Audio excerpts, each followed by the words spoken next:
Today we're carrying on with Learning Unit 3, looking at Learning Outcome 3, which is summative assessments.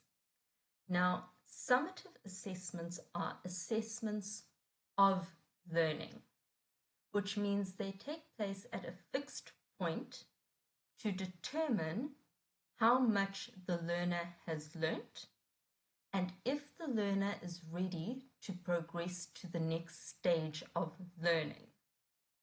So, although there are feedback elements, the main point of this is you have done all your learning, and now we are assessing whether you have reached an adequate standard of learning. So, formative take place during learning, while as summative takes place as a final or fixed point of learning. So your summative assessment is the final assessment you take. This is to determine whether you have gained enough knowledge to pass the module or whether you have not gained enough knowledge and will have to retake the module. The same thing in schools. It will determine whether the learner has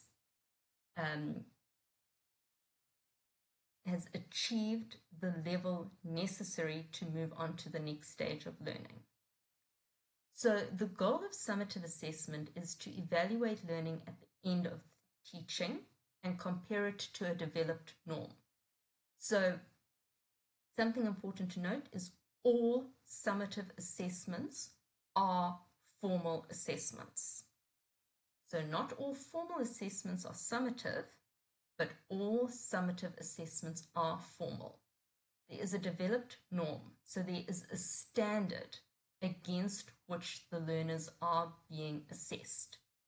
So the test, assignment, exam is standardized.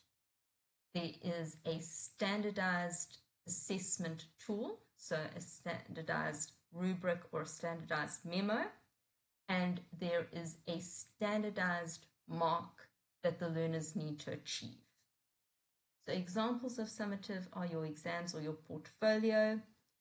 Summative assessments are more visible and have a high point of value. What that means is formative assessments.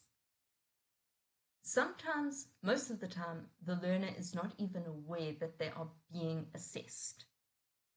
Or if they are being assessed, it's not generally for a very high value point.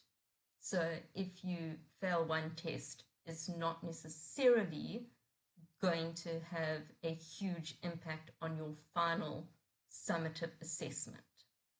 The summative assessment is the one that is everyone knows they are taking it, and a lot of value is placed on it. Now, of course, this leads to things like exam nerves, performance anxiety. It can be very, very stressful. So we do have to bear that in mind when we are preparing our learners for their summative assessment. And it's a formal method of calculating and assessing performance, and it provides concrete evidence and feedback of learners' understanding in a subject. So that way we can say the student has been measured against a formal standard, and this is how they perform.